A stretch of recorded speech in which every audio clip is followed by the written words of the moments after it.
कल हम लोग पिछले वीडियो में पढ़ रहे थे मेटल्स नॉन मेटल्स चैप्टर और उसमें फिजिकल प्रॉपर्टीज ऑफ मेटल्स पढ़े, physical properties of non metals पढ़े, कुछ जो है केमिकल प्रॉपर्टीज ऑफ मेटल्स भी पढ़े थे। उसमें केमिकल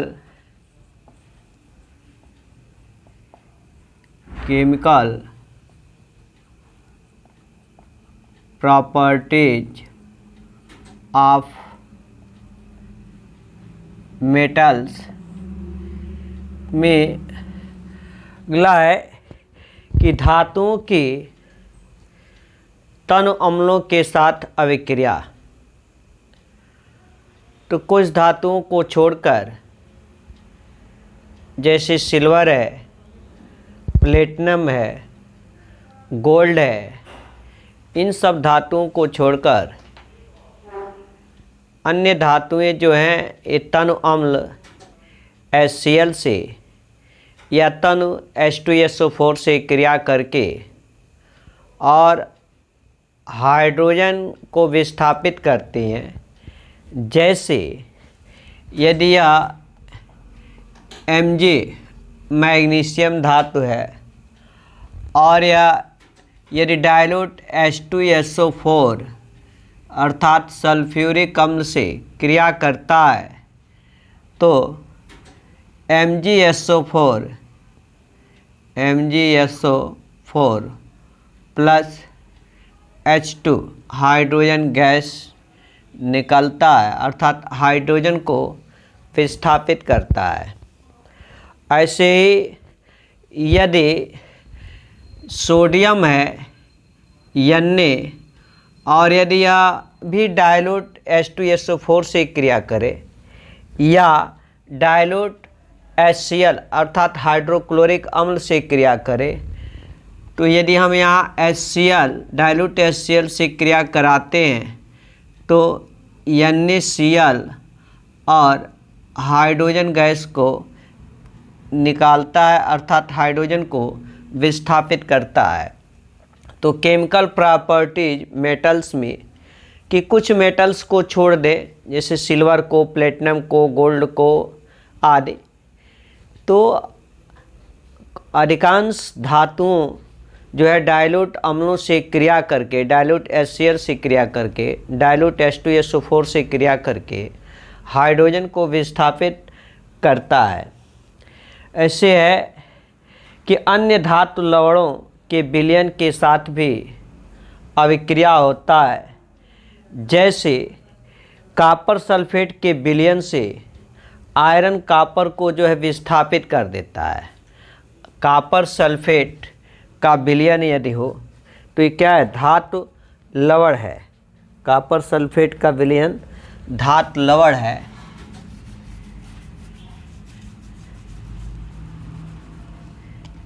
इसे CuSO4 ये धातु लवण है। और आयरन को ले लें या फिर, तो ये धातु आयरन भी क्या है? धातु है। तो यहाँ पर कॉपर को विस्थापित कर देता है, अर्थात FeSO4 प्लस कॉपर, तो कॉपर यहाँ विस्थापित हो जाता है।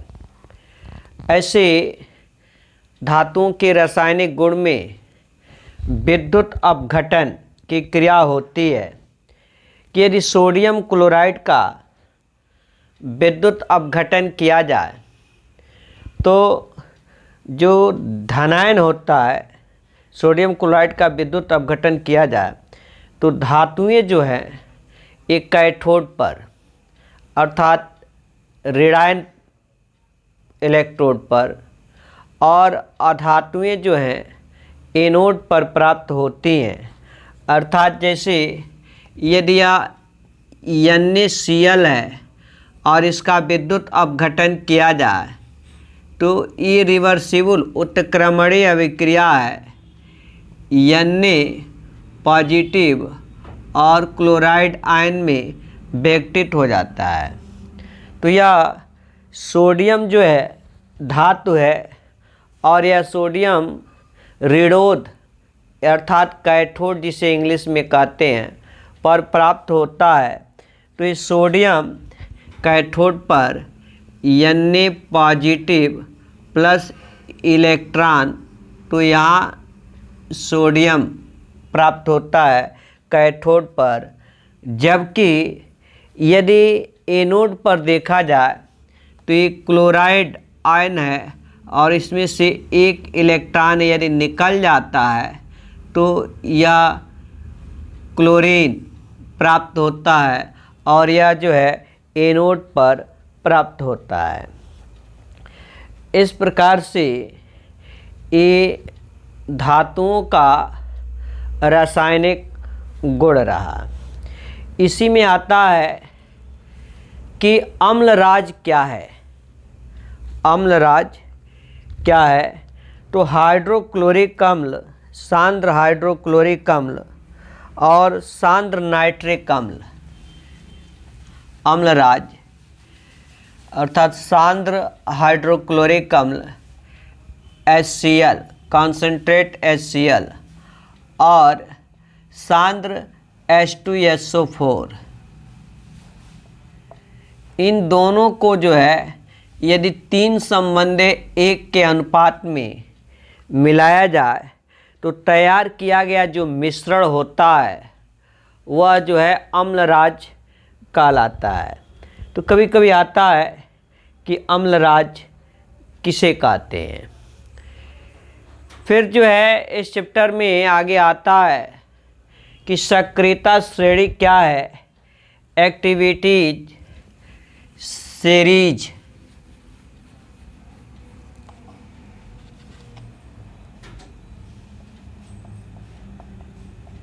एक्टिविटी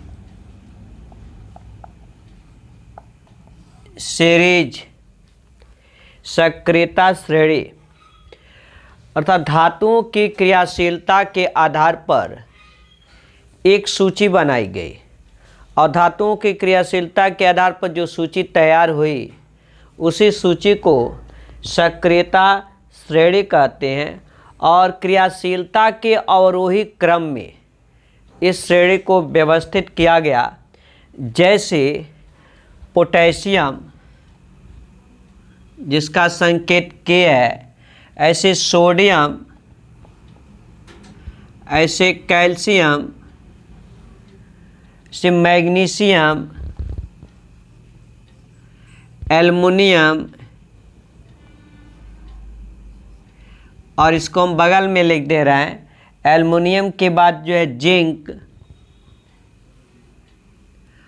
आयरन और आयरन के नीचे लेड Pb, लेड के नीचे हाइड्रोजन और फिर जो है कॉपर, फिर जो है हाइड्रोगेरम और फिर इसको बगल में हम लिख रहे हैं कि सिल्वर और गोल्ड। इस सक्रियता के अवरोही क्रम में लिखा गया है, अर्थात सबसे अधिक सक्रिय जो धातु होगा या पोटेशियम होगा, सबसे अधिक सक्रिय।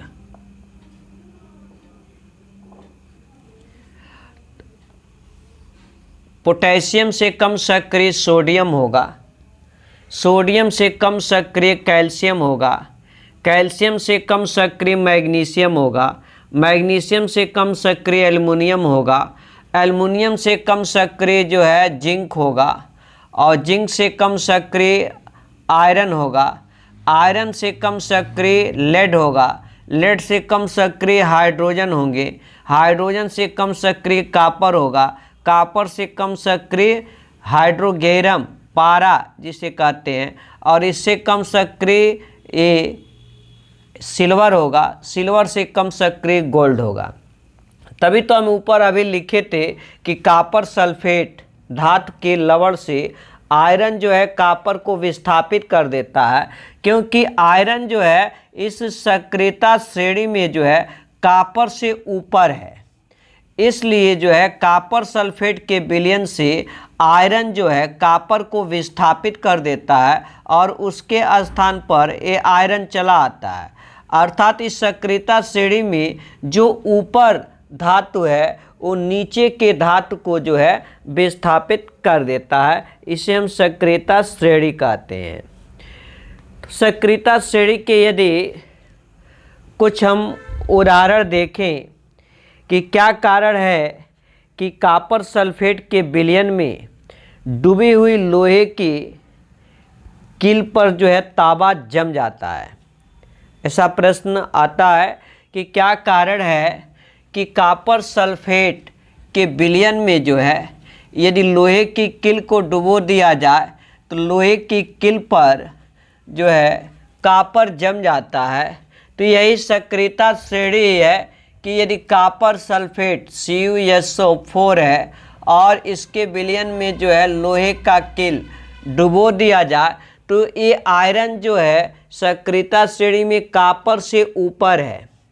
इसलिए आयरन कॉपर से अधिक शक्तिशाली है और जो अधिक शक्तिशाली है वो अपने से कम शक्तिशाली को वहाँ से हटा देगा, विस्थापित कर देगा और उसका जगह ले लेगा। अर्थात ये आयरन जो है इस कॉपर के जगह पर आ जाएगा और कॉपर जो है अलग हो जाएगा, इसके स्थान पर आ जाएगा।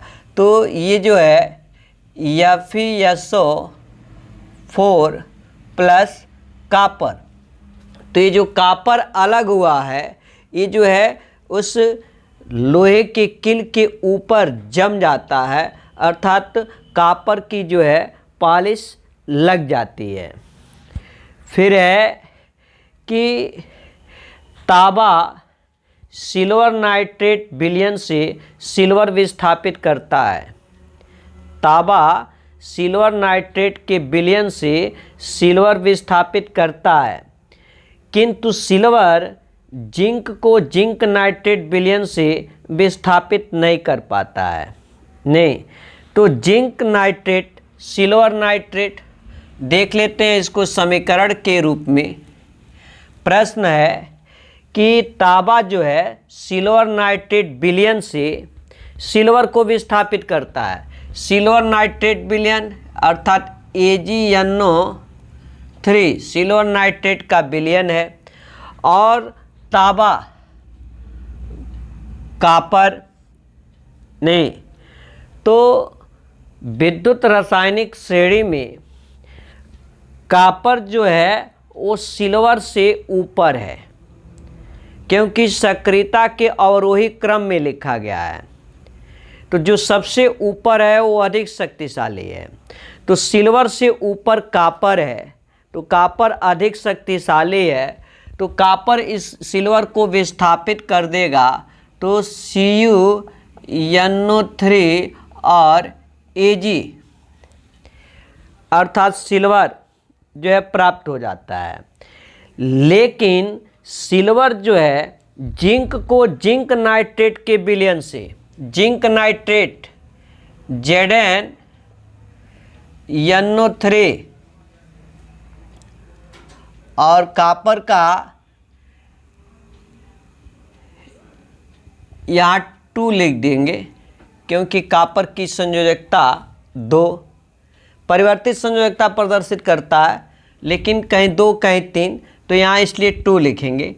तो जिंक नाइट्रेट ZnNO3 का ट्वाइस जिंक नाइट्रेट, और इसमें जो है प्रश्न है कि सिल्वर जिंक को जिंक नाइट्रेट विलयन से विस्थापित नहीं करता है, तो जिंक नाइट्रेट है और सिल्वर, तो सिल्वर क्या है, सिल्वर जो है जिंक से नीचे है। विद्युत रासायनिक श्रेणी में सिल्वर जिंक से नीचे है, अर्थात सिल्वर से अधिक शक्तिशाली ये जिंक है, इसलिए जो है ये विस्थापित नहीं करेगा, अर्थात AgNO3 3 प्लस जिंक Zn, ये जो है समीकरण नहीं बनेगा। क्यों?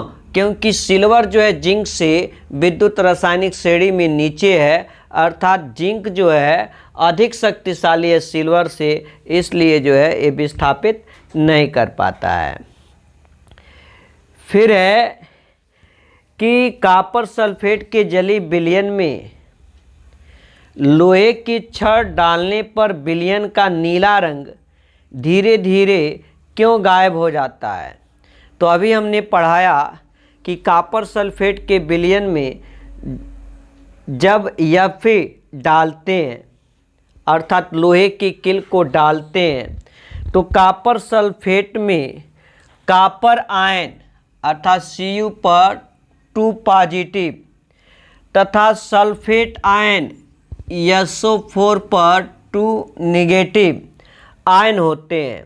तो कॉपर आयन का रंग जो है नीला होता है, और कॉपर आयन से कॉपर जब बदलता है, क्यों? क्योंकि प्रश्न यही है, देखिए अभी जो उसको ऊपर बताए हैं उसी को थोड़ा घुमा कर पूछ दिया गया है कि जैसे कॉपर सल्फेट का विलयन है और इसमें Fe डालते हैं, अर्थात लोहे का किल डालते हैं, तो FeSO4 प्लस कॉपर। तो यहाँ कॉपर सल्फेट में देखा जाए तो एक कॉपर आयन कॉपर पर 2 पॉजिटिव है और सल्फेट में है क्या SO4 पर 2 नेगेटिव। तो एक कॉपर आयन के कारण इसका रंग जो है नीला होता है, लेकिन यहाँ पर सिर्फ कॉपर प्राप्त हो रहा है FeSO4, अर्थात Fe जो है कॉपर को विस्थापित कर दिया, तो यहाँ कॉपर आयन नहीं है, कॉपर है, इसलिए धीरे धीरे जो है इसका नीला रंग जो है गायब हो जाता है। ठीक है, तो ये जो है कुछ जो है धातु के रासायनिक गुण रहे और रासायनिक श्रेणी रहा। फिर आगे प्रकृति में तत्वों की उपस्थिति क्या है, लेकिन इससे पहले थोड़ा सा आयनिक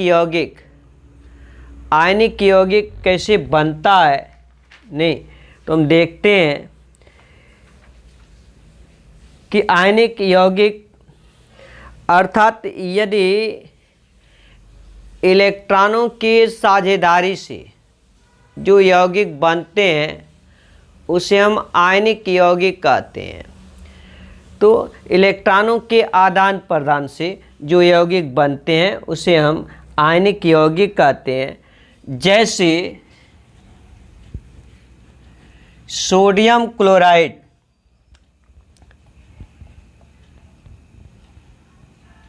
NaCl, यहाँ पर सोडियम का परमाणु क्रमांक 11 होता है और क्लोरीन का परमाणु क्रमांक 17, एक्चुअली में तो होता है 17.5 लेकिन 17। तो इसका इलेक्ट्रॉनिक विन्यास 281 और क्लोरीन का होता है 287।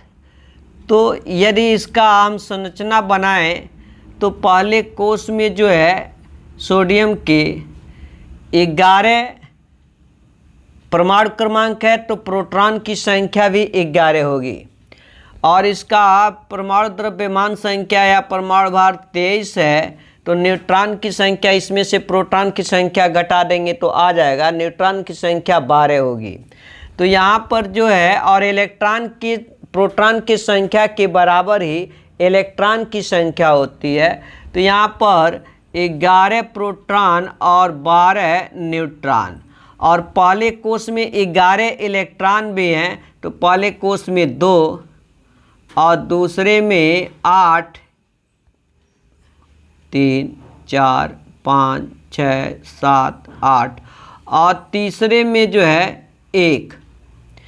ऐसे क्लोरीन को देखा जाए तो क्लोरीन में जो है यहाँ 35 होता है, 35.5 होता है, लेकिन पूर्णांक 35 संख्या, तो प्रोटॉन जो है 17 और न्यूट्रॉन जो है 18। पहले कोष में 2 इलेक्ट्रॉन, दूसरे में 8, तो 1 2 3 4 5 6 7 8, और तीसरे में 7, 1 2 3 4 5 6 7। इसको अष्टक पूर्ण करने के लिए क्लोरीन को 1 इलेक्ट्रॉन की आवश्यकता है, और इसमें जो है अष्टक पूर्ण करने के लिए सोडियम को 7 इलेक्ट्रॉन चाहिए। इसलिए आसानी से 1 इलेक्ट्रॉन दे सकता है, 7 इलेक्ट्रॉन ले नहीं सकता है। तो 1 इलेक्ट्रॉन ये दे दिया, तो यहाँ जो है 8 हो गया। तो 1 इलेक्ट्रॉन दे रहा है, अर्थात इससे निकल रहा है, तो ये सोडियम से 1 इलेक्ट्रॉन निकल रहा है तो पॉजिटिव, और यहाँ क्लोरीन 1 इलेक्ट्रॉन ले रहा है तो नेगेटिव। इस पर नेगेटिव चार्ज आ गया, अर्थात एक क्लोराइड आयन और से सोडियम आयन, और दोनों मिलकर बना लेता है NaCl। तो इसका पॉजिटिव नेगेटिव, अर्थात ये यौगिक क्या हो गया, उदासीन हो गया। तो इलेक्ट्रॉन त्याग कर ये यौगिक बना रहा है, तो ये क्या है, आयनिक यौगिक है। और यदि इलेक्ट्रॉनों के साझेदारी से यौगिक बने तो वह वैद्युत सहसंयोजी यौगिक कहलाता है। फिर जो है इसके बाद है प्रकृति में तत्वों की उपस्थिति। तो नेक्स्ट वीडियो में हम पढ़ेंगे प्रकृति में तत्वों की उपस्थिति।